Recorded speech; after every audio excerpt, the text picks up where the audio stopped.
다섯째와 여섯째 나팔 심판이란 제목으로 말씀해 드리겠습니다. 요한계시록은 말세에 임하게 되는 하나님의 심판에 관한 내용이 거의 전부를 차지하고 있습니다. 그 심판은 일곱 인, 일곱 나팔, 일곱 대접 심판의 순서로 기록되어 있습니다. 지난 주간에는 일곱째 인을 뗄 때 일곱 나팔 심판이 시작되면서 넷째 나팔 심판까지 임하는 것을 살펴보았습니다. 네 번의 나팔 심판은 자연계에 내려진 심판이었습니다. 첫째 천사가 나팔을 부니 땅 위 수목과 각종 푸른 풀 3분의 1이 타서 제가 되었습니다. 둘째 천사가 나팔을 부니 바다의 3분의 1이 파괴되어 그 중의 피조물이 죽고 배들이 파괴되었습니다. 셋째 천사가 나팔을 부니 강들의 3분의 1과 여러 물샘이 쓰게 되어 많은 사람이 죽었습니다. 넷째 천사가 나팔을 부니 해와 달과 별들의 3분의 1이 어두워졌습니다. 이 시간 살펴보게 되는 나머지 세 번의 나팔은 인간에게 직접 내려지는 심판들입니다. 천사는 나머지 다섯째에서 일곱째까지의 나팔 심판에 관하여 땅에 가는 자들에게 화가 있으려다 라고 경고하였습니다. 이것은 하나님께서 사람들에게 회개하고 예수께로 돌아와 구원을 얻게 하시려고 압력을 가하시고 계심을 나타내고 있습니다. 1절에 다섯째 천사가 나팔을 불매 내가 보니 하늘에서 땅에 떨어진 별 하나가 있는데 제가 무지개가 열쇠를 받았더라 하였습니다. 하늘에서 땅에 떨어진 별 하나를 보았다고 하였습니다. 이 별은 방금 떨어진 별이 아니라 과거에 떨어진 별입니다. 떨어진 별이라고 과거 시제로 되어 있어서 별이 이전에 하늘에서 떨어졌음을 나타내고 있습니다. 떨어진 별은 이사야 14장에 아침의 아들 계명성 혹은 새벽의 아들 계명성이라고 번역된 루시퍼일 수 있습니다. 루시퍼는 타락한 천사장인 사탄입니다. 예수께서 그의 제자들에게 사탄이 하늘로서 번개같이 떨어지는 것을 내가 보았노라 라고 말씀하신 적이 있습니다. 이사야 14장에 기록되기를 너 아침의 아들 계명성이여 어찌 그리 하늘에서 떨어졌으며 너 열국을 높은 자여 어찌 그리 땅에 찍혔는고 네가 네 마음에 이르기를 내가 하늘에 올라 하나님의 무별 위에 나의 보좌를 높이리라 내가 북극 지폐의 산 위에 좌정하리라 가장 높은 구름에 올라 지극히 높은 자와 비기리라 하도다. 그러나 이제 네가 음부 곧 구덩이의 맨 밑에 빠치우려다 하였습니다. 이런 1차적으로 바벨론 왕의 교만과 멸망을 예언하면서 궁극적으로는 사탄의 교만과 멸망을 예언한 말씀입니다. 사탄은 무저갱의 열쇠를 받습니다. 무저갱의 열쇠는 하나님의 손에 있던 것으로 하나님께서 사탄에게 잠깐 맡겼습니다. 하지만 무저갱 열쇠를 사용하는 것은 하나님의 주권에 의해 제한되어 있습니다. 하나님의 허락 없이는 그 열쇠를 사용할 수 없습니다. 무저갱은 범죄한 천사들을 가두어 두는 감옥입니다. 베드로 후서 2장 4절에 하나님이 범죄한 천사들을 용서치 아니하시고 지옥에 던져 어두운 구덩이에 두어 심판 때까지 지키게 하셨으며라고 기록되었습니다. 유다서 1장 6절에는 또 자기 지위를 지키지 아니하고 자기 처소를 떠난 천사들을 큰 나라의 심판까지 영원한 결박으로 흑암에 가두셨으며라고 기록되었습니다. 무저갱으로 번역된 원어를 직역하면 바닥 없는 구덩이입니다. 끝없이 추락하는 것을 연상하게 합니다. 악령들은 무저갱에 들어가는 것을 아주 싫어합니다. 예수께서 제자들과 함께 배를 타고 갈릴리 건너편에 있는 가라사 지방으로 가셨습니다. 예수께서 육지에 내리셨을 때 그 성읍에 사는 악령 들린 한 사람이 예수님을 만났는데 그는 오랫동안 옷을 입지 않았으며 집에서 지내지도 않고 무덤들 사이에서 지냈습니다. 그가 예수님을 보자 부르짖으며 그 앞에 엎드려 큰 소리로 말하기를 지극히 높으신 하나님의 아들 예수님, 당신이 나와 무슨 상관이 있습니까? 당신께 부탁하는데 나를 괴롭히지 마십시오 하였습니다. 이는 예수께서 이미 그 더러운 영에게 그 사람에서 나오라 명하시기 때문입니다. 그 더러운 영이 여러 차례 그 사람을 사로잡았기 때문에 사람들이 그를 쇠사슬과 족쇄로 묶고 지켰으나 그는 그 묶은 것들을 풀고 악령에게 몰려 광야로 나가곤 하였습니다. 예수께서 그에게 네 이름이 무엇이냐? 라고 물으시니 그가 곤대입니다 라고 말했습니다. 많은 악령들이 그에게 들어가 있었기 때문입니다. 악령들은 자신들을 무주갱으로 들어가도록 명령하지는 말아달라고 간청하였습니다. 마침 그곳 산에 많은 돼지떼가 먹고 있었는데 악령들이 예수님에게 자신들을 그 돼지떼 속으로 들어가도록 허락해 달라고 간청함으로 예수께서 허락하셨습니다. 악령들이 그 사람에게서 나와서 돼지들 속으로 들어갔으므로 그 돼지떼가 비탈길을 따라 호수 속으로 내리따라 빠져 죽었습니다. 악령들이 들어가지 않으려고 간청하던 그 무지경에 사탄이 들어가게 되는 날이 결정되어 있습니다. 예수님이 오셔서 친히 다스리시는 천년왕국이 시작될 무렵에 하나님께서 사탄을 잡아 무지경에 던져 넣어버립니다. 그런 무지경은 사탄이 최후에 들어가게 되는 곳이 아닙니다. 사탄과 악령들뿐 아니라 적그리도와 거짓 신자와 구원받지 못하는 자들이 모두 던져지게 되는 영원한 형벌의 장소는 불과 유황으로 타는 못입니다. 2절에 제가 무지경을 여니 그 구멍에서 큰 풀무의 연기 같은 연기가 올라오며 해와 공기가 그 구멍의 연기로 인하여 어두워지며 하였습니다. 무지경을 여니 연기가 올라와서 해와 공기를 어둡게 하였습니다. 대화산 폭발이 일어났어. 그 연기와 제가 하늘을 덮음같이 전대미문의 연기가 대기권을 뒤덮을 것입니다. 3절에 또 황충이 연기 가운데로부터 땅 위에 나오며 저희가 땅에 있는 정갈의 권세와 같은 권세를 받았더라 하였습니다. 무지경에서 나오는 연기 가운데로부터 황충들이 땅 위로 나옵니다. 자연계에서 볼 수 있는 황충은 메뚜기과의 곤충입니다. 황충은 잡초를 먹거나 농작물에 막대한 피해를 입힙니다. 여기에 등장하는 황충들은 자연계의 메뚜기가 아닙니다. 무지경에서 나오는 악마적인 존재들입니다. 황충들이 바른 권세는 땅에 있는 정갈의 권세와 같다고 했습니다. 정갈은 가재같이 생겼는데 무서운 독을 가지고 쏘는 곤충입니다.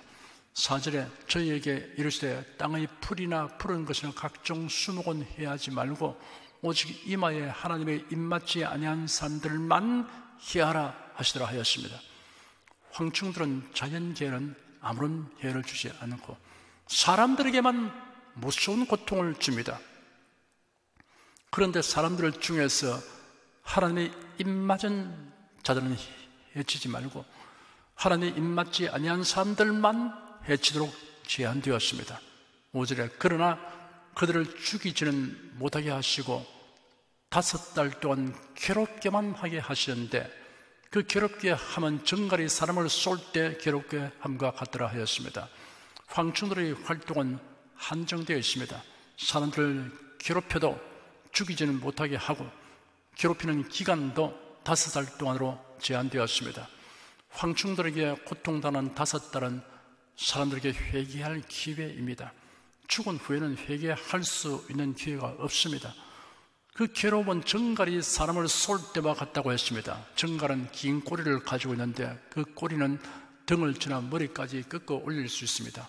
그 꼬리 끝에 구부러진 집게가 있습니다. 그 집게에서 독이 나옵니다. 보통 돌 밑에 들어가 있고 벽의 갈라진 틈으로 기어다닙니다. 고대 로마 병사들은 어떠한 고통도 눈 하나 깜짝하지 않고 견디도록 훈련되었습니다. 그런데도 애굽의 사막에서 정갈에게 물리면 도리 없이 비명을 지르고 고통으로 몸부림쳤다고 합니다. 정갈의 독침은 사람에게 극심한 고통을 줍니다. 6절에 그 날에는 사람들이 죽기를 구하여도 얻지 못하고 죽고 싶으나 죽음이 저희를 피하려다 하였습니다. 괴로움의 정도가 얼마나 지독한가를 나타내고 있습니다. 죽음이 오히려 위로가 될 정도입니다. 하지만 죽고 싶어도 죽음이 피한다고 했습니다. 사실 불신자에게는 죽음이 고통의 끝이 아닙니다. 죽음으로 육체의 장막이 무너지면 속사람인 그 영혼은 지옥에 도착하게 됩니다. 이런 실화가 있습니다. 감옥에서 죄수가 탈출하려고 온갖 궁리를 하던 그때 절호의 기회를 만났습니다. 대형 식료품 배달차가 들어온 것을 보았습니다. 기회를 엿보아서 용케도 들키지 않고 올라타서 짐짝 사이에 웅크리고 숨을 죽이고 있었습니다. 식료품 배달차가 곧 출발하여 감옥 밖으로 나가서 달렸습니다. 한참 후에 차가 완전히 머물러 섰습니다. 죄수는 재빨리 뛰어내렸습니다. 그러나 즉시 체포되었습니다. 그 식료품 배달차는 감옥에서 다른 감옥으로 운행되고 있었던 것입니다. 그는 탈옥죄로 인하여 형벌이 중하게 되었습니다. 구원받지 못한 사람에게 육신의 죽음은 고통이 종식되는 순간이 아니라 지옥으로 들어가는 과정입니다. 그러니 어찌하든지 이 세상에 살고 있는 동안에 예수 그리스도를 믿고 구원 얻은 성도가 되어야 합니다. 7절, 8절, 9절, 10절에 황충들의 모양은 전쟁을 위하여 예비한 말들 같고 그 머리에 금 같은 멸류관 비슷한 것을 썼으며 그 얼굴은 사람의 얼굴 같고 또 여자의 머리털 같은 머리털이 있고 그 이는 사자의 이 같으며 또 철흉갑 같은 흉갑이 있고 그 날개들이 쏠린 병거와 많은 말들의 전장으로 달려들어가는 소리 같으며 또 정갈과 같은 꼬리와 쏘는 살이 있어 그 꼬리는 5달 동안 사람들을 해하는 권세가 있더라 하였습니다. 그 머리에 금 같은 멸류관 비슷한 것을 썼다라고 묘사했습니다. 멸류관이라고 하지 않고 멸류관 비슷한 것이라고 하였습니다. 금이라고 하지 않고 금 같은 것이라고 하였습니다. 사탄에게 속하면 악령이든 사람이든 위장하고 속이는 것을 능사로 삼습니다. 황충들의 모습은 지상에서 볼 수 없는 괴이한 형태입니다. 애굽의 피라미드 안에 앞에 있는 스핑크스처럼 사람과 짐승이 결합된 흉측하고 무시무시한 모양을 하고 있습니다. 인공지능 로봇이라면 그런 형태로 만들 수 있을 것입니다.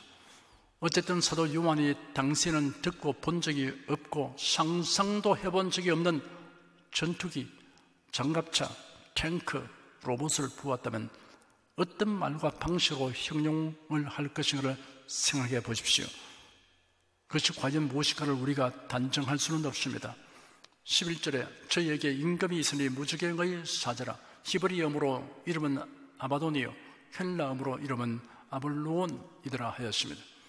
황충들에게 임금이 있다고 하였습니다. 황충들을 지휘 통솔한 임금의 이름이 히브리어로 아바돈, 헬라어로 아볼로온입니다. 멸망, 파괴라는 뜻입니다.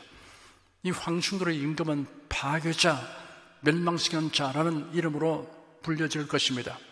12절에 첫째 화는 지나갔으나 보라 아직도 이후에 화 둘이 이르리로다 하였습니다. 황충들로 인하여 당하는 고통이 첫째 화였습니다. 앞으로 2가지 화가 남았습니다. 13절 14절에 여섯째 천사가 나팔을 불매 내가 들으니 하나님 앞 금단 네 뿔에서 한 음성이 나서 나팔을 가진 여섯째 천사에게 말하기를 큰 강 유브라데 결박한 네 천사를 놓아주라 하며 하였습니다. 하나님 앞 금단은 향단입니다. 향을 피우는 제단은 성도들의 기도가 하나님께로 드려지는 것을 상징하는 곳이기도 합니다. 여섯째 천사의 행동은 성도들의 기도를 들어주는 하나님께로부터 명령되며 지시된 것입니다. 나팔 가진 여섯째 천사에게 큰 강 유브라테스에 결박된 네 천사를 풀어주라고 하였습니다. 유브라테스 강이 있는 지역은 인류 역사에 영향을 미친 의미 있는 일들이 있었던 곳입니다. 유브라테스 강은 아르메니아 산맥에서 발원하여 동남쪽으로 타우루스 산맥을 따라 흘러 바벨론 평야를 거쳐 티그리스 강과 합류하여 페르시아만으로 들어가는 큰 강입니다. 인류 최초로 하나님께 대한 반역이 있었던 에덴 동산이 바로 이 지역에 있었습니다. 이곳에서 최초의 살인 사건이 있었습니다. 이곳에서 니무롯이 하나님의 뜻을 거슬러 오만방자하게 바벨성을 쌓았습니다. 우상의 나라 바벨론 제국이 이곳에 세워졌습니다. 그러므로 이 지역은 하나님께 대한 반역이 되풀이되는 곳입니다. 15절에 네 천사가 놓였으니 그들은 그 연월일시에 이르러 사람 3분의 1을 죽이고 예비한 자들이더라 하였습니다. 그 날짜는 알려지지 아니하였으나 연월일시까지 정확히 이미 작정되어 있다는 사실이 분명하게 드러나 있습니다. 네 천사는 지상에 대대적인 전쟁을 일으키게 합니다. 그래 인류의 3분의 1을 죽게 합니다. 이미 넷째 인을 뗄 때 인류의 4분의 1이 죽었습니다. 이제 그 나머지 인류의 또 3분의 1이 죽게 되니 불과 3년 반 동안에 인류의 절반이 죽게 됩니다. 16절에 마병대의 수는 2만만이니 내가 그들의 수를 들어노라 하였습니다. 2만만이란 2만의 만을 곱한 수로서 2억입니다. 요한이 이 예언서를 기록할 당시에는 온 세상에 2억의 인구가 없었습니다. 이는 유브라테스 동쪽에서 동원될 군대라고 해석하는 이도 있습니다. 역사를 통하여 볼 때 동양의 수행을 크게 공격한 일은 징기스칸 군대 외에는 없었습니다. 그러나 이 힘센 내천사를 풀어놓으심으로 해서 황색 인종이 유브라테스 넘어 중동으로 진격하게 됩니다. 벌써 오래전인 1964년 4월 28일자 워싱턴시의 연합통신사 기사에 존 H. 하이타워가 발표하기를 중공 군사 기밀 계획을 보면 중국 지도자들이 자기네들은 미국의 미사일 같은 장거리 핵무기의 패배를 당하지 않을 것이라고 믿는 것이 분명함을 뒷받침하여 준다. 그들이 공격을 당하게 되면 그들은 거대한 인력에 의존할 것이다 하였습니다. 중국에는 2억으로 추산되는 무장한 민병이 있을 것으로 평가되고 있습니다. 중국은 핵 보유 국가입니다.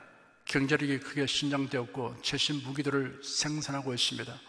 17절, 18절, 19절에 이같이 이상한 가운데 그 말들과 그 탄 자들을 보니 불빛과 자주빛과 유황빛 흉갑이 있고 또 말들의 머리는 사자머리 같고 그 입에서는 불과 연기와 유황이 나오더라. 이 세 재앙 곧 저희 입에서 나오는 불과 연기와 유황을 인하여 사람 3분의 1이 죽음을 당하니라. 이 말들의 힘은 그 입과 그 꼬리에 있으니 그 꼬리는 뱀 같고 또 꼬리에 머리가 있어 이것으로 희하더라 하였습니다. 탱크들이 캐터필러 소리를 요란하게 내고 무한 궤도 바퀴를 종횡무진 이동하면서 길다란 포신으로 포탄이 발사되자 불과 연기와 유황이 나오는 광경을 묘사한 것으로 여긴다고 해도 크게 이상할 것 없습니다. 2000년 후의 전쟁 무기들을 환상 중에 보고 형용한 것일 수 있다는 점을 우리가 감안해야 합니다. 다만 사도 요한이 묘사한 사물을 지금은 우리가 현실에 있는 것들로 어느 정도 설명할 수 있다는 사실이 종말의 때가 가까웠음을 실감하게 합니다.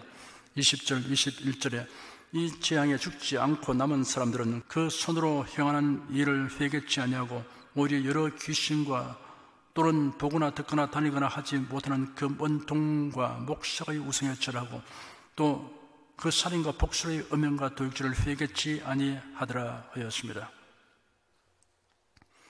이런 지경에서도 살아남은 사람들이 회개하지 않으니 사람의 완악하고 무지함에 놀라지 않을 수 없습니다. 오히려 하나님이 가정하게 여기는 죄악에 몰입합니다. 그 죄악을 5가지 항목으로 나열하였습니다. 첫째, 우상숭배입니다. 세상은 우상을 문화재라고 보호하고 있습니다. 둘째, 살인입니다. 각종 정보 매체의 역기능 영향으로 인병경시 풍족, 잔인성이 되어가고 있습니다. 컴퓨터가 살인, 자살을 유도하는 데 사용되는 경우가 있습니다. 서로 알지 못하는 사람들이 모여 동반자살하는 사건도 있습니다. 셋째, 복술입니다. 헬라어로 복술은 조제술이라는 의미를 가지고 있는데 마술, 마약이라는 의미를 가지게 되었습니다. 넷째, 음행입니다. 오늘날은 음행의 상대가 급속하게 다변화되고 있습니다. 동성뿐 아니라 각종 짐승까지 합법적인 대상이 되고 있습니다. 로마서 1장에는 그러므로 하나님께서는 그들을 부끄러운 욕심에 내버려 두셨으니 그들의 여자들이 자연스러운 관계를 부자연스러운 관계로 바꾸었으며 이와 같이 남자들도 여자와의 자연스러운 관계를 버리고 남자가 남자로 더불어 부끄러운 일을 하여 그들의 잘못에 상당한 보응을 그들 자신이 받았다라고 기록되었습니다. 만세의 현저한 징조 중에 하나가 동성애의 만연입니다. 이런 세계적 현상이 되어 있습니다. 다섯째, 도둑질입니다. 사기, 횡령, 약탈 행위를 하거나 발각되어도 가책이나 수치심이 없는 것이 사회 풍조가 됩니다. 지난 5년간 금융통신 사기인 소위 보이스피싱은 25만 건이고 사기당한 사람이 17만 8,700명이며 피해 금액은 무려 1조 7천억 원에 달하고 합니다. 회개하지 아니하더라 라는 말씀이 덧붙여 있습니다. 하나님께 죄를 회개하면 긍휼히 이름을 받고 죄사함을 얻습니다. 그러므로 죄를 지은 것보다도 회개하지 않는 것이 최악의 불행이며 저주입니다. 성경에서의 회개란 두 가지로 대별합니다. 천국으로 가기 위한 회개가 있습니다. 이를 생명을 얻는 회개라고도 합니다. 다른 하나는 그리스도인이라는 신분에 합당하게 살기 위한 회개입니다. 예수는 복음 선포의 첫 일성에서 회개하라! 천국이 가까이 왔다 하였습니다. 예수께서 12 제자들을 전도하러 보내시면서 명령하시기를 다니면서 회개하라! 천국이 가까이 왔다라고 선포하게 하였습니다. 시몬 베드로가 이방인 고넬료의 집에서 그들과 함께 식사한 일로 인하여 예루살렘 교회의 유대인 신자들의 성토를 당하는 자리에서 베드로가 변론한 내용이 사도행전 11장에 소상하게 기록되어 있습니다. 정통 유대인으로서 예수를 믿게 된 사람들 중에는 여전히 율법을 적용하여 이방인과 상종하지 않았습니다. 이방인은 먼저 유대교로 개종한 후에야 그리스도인이 될 수 있다는 것이 그들의 주장이었습니다. 그리고 유대인이라면 당연히 랍비의 유전대로 이방인과 함께 어울리거나 함께 음식을 먹어서는 안 되는 규례를 지켜야 한다고 믿고 있었습니다. 그런데 사도 베드로가 이방인 고넬료의 요청을 받고 그 집으로 가서 고넬료의 가족과 친구들에게 복음을 전하였고 더욱이 베드로가 그들과 함께 먹기까지 하였다는 소식을 접하자 큰 충격을 받았으며 당혹감을 금할 수 없었습니다. 베드로가 예루살렘으로 돌아가서 신자들의 모임에 참석하니 유대인 신자들이 베드로에게 비난의 화살을 퍼부었습니다. 베드로는 성령께서 자신과 이방인 백부장 고넬료에게 각각 환상을 보이시고 지시하신 자초지종을 설명하였습니다. 사도 베드로의 이야기를 듣고 있던 사람들은 그 일이 어떻게 진전되는가에 대해 관심을 가지지 않을 수 없었습니다. 마음속으로 그래서 라고 다음 이야기를 재촉하였습니다. 차근차근 설명한 베드로는 드디어 결론을 도출하였습니다. 내가 말을 시작하자 성령님이 처음에 우리에게 내려오셨던 것과 같이 그들 위에도 내려오셨습니다. 그때 나는 요한은 물로 세례를 베풀었지만 여러분은 성령으로 세례를 받을 것이라고 하신 주님의 말씀이 생각났습니다. 이와 같이 하나님께서는 주 예수 그리스도를 믿는 우리에게 주신 것과 같은 성령의 선물을 그들에게도 주셨는데 내가 누구의 감히 그 하시는 일을 막을 수 있었겠습니까? 베드로의 설명은 극적이었습니다. 연극을 보듯이 감동적이고 인상적이었습니다. 드디어 비난하던 사람들의 생각이 반전되었습니다. 그들은 이 말을 듣고 잠잠해졌습니다. 더 이상 논란의 여지가 없게 되었습니다. 충분히 이해하고 납득하게 되었던 것입니다. 그들은 하나님께서 보이신 새로운 사실을 알게 된 기쁨을 갖게 되었습니다. 그리하여 이제 하나님께서는 이방인들에게도 회개하고 생명에 이르는 길을 열어주셨다 하였습니다. 그리고 하나님을 찬양하였습니다. 회개란 죄사함과 천국과 영생에 이르는 길입니다. 총괄하여 회개란 구원에 이르는 길입니다. 그런데 회개에 관하여 성경적 개념이 아닌 자신이 만든 관점으로 인하여 많은 사람들이 구원에 이르는 회개를 하지 못하고 있습니다. 구원에 이르는 회개란 후회하는 것이 아닙니다. 자기 성찰이 아닙니다. 자신의 잘못을 탓하고 자기 몸을 괴롭게 하는 것이 아닙니다. 괴로워하고 눈물을 흘리는 것이 아닙니다. 먼저 인간은 하나님 앞에서 죄인이며 하나님의 진노와 심판으로 지옥 형벌에 처하게 된다는 것을 알아야 합니다. 다음은 하나님의 심판을 면할 수 있는 방법이 인간에게는 없다는 것을 알아야 합니다. 그 다음은 이러한 인생을 구원하시려고 하나님이 예수 그리스도를 성에 보내셨으며 예수님이 우리 죄를 담당하여 십자가 못 박혀 죽으심으로 우리 죄를 대속하신 사실을 믿고 예수를 구세주로 영접해야 합니다. 이것이 구원에 이르는 회개입니다. 풀어서 말하면 이것이 죄사함과 천국과 영생에 이르는 회개입니다. 구원을 받고 하나님의 자녀가 된 그리스도인에게는 일생 동안 실천해야 하는 또 하나의 회개가 있습니다. 하나님의 영광을 위하고 주님을 기쁘시게 하는데 어긋나는 은행을 하게 된 경우에 이를 뉘우치고 고치는 일입니다. 이러한 회개는 구원받은 자답게 살기 위한 회개입니다. 그러하지 않고 제멋대로 살면 하나님께서 사랑의 매를 드십니다. 그리고 칭찬과 멸류관과 상급을 받는 그리스도의 공력 심판대에서 부끄럽게 됩니다. 회개하라는 말씀은 하나님의 긍휼과 자비로 말미암는 놀라운 은혜의 말씀입니다. 회개할 수 있는 사람, 회개하는 사람은 행운아입니다. 하나님께 회개하는 사람은 죄사함을 받습니다. 하나님의 긍휼의 이김을 받게 됩니다. 이 지향에 죽지 않고 남은 사람들은 그 손으로 행하는 일을 회개치 아니하고 오히려 더 죄를 짓는다고 기록되어 있습니다. 7년 대환란 기간 중에도 회개하는 일이 가능하다는 것이 참으로 놀라운 일입니다. 그러나 교회가 휴거되기 이전과는 다를 것입니다. 회개하는 것이 순교와 같은 의미를 가질 것이기 때문입니다. 지금 설교를 들으시는 사랑하는 성도 여러분, 죄사함과 천국과 영생에 이른 회개를 하신 여러분은 어떻게 하는 것이 하나님의 영광을 위하고 주님을 기쁘시게 하는가를 배우기 위하여 부단히 노력하며 살아가시기를 축원합니다.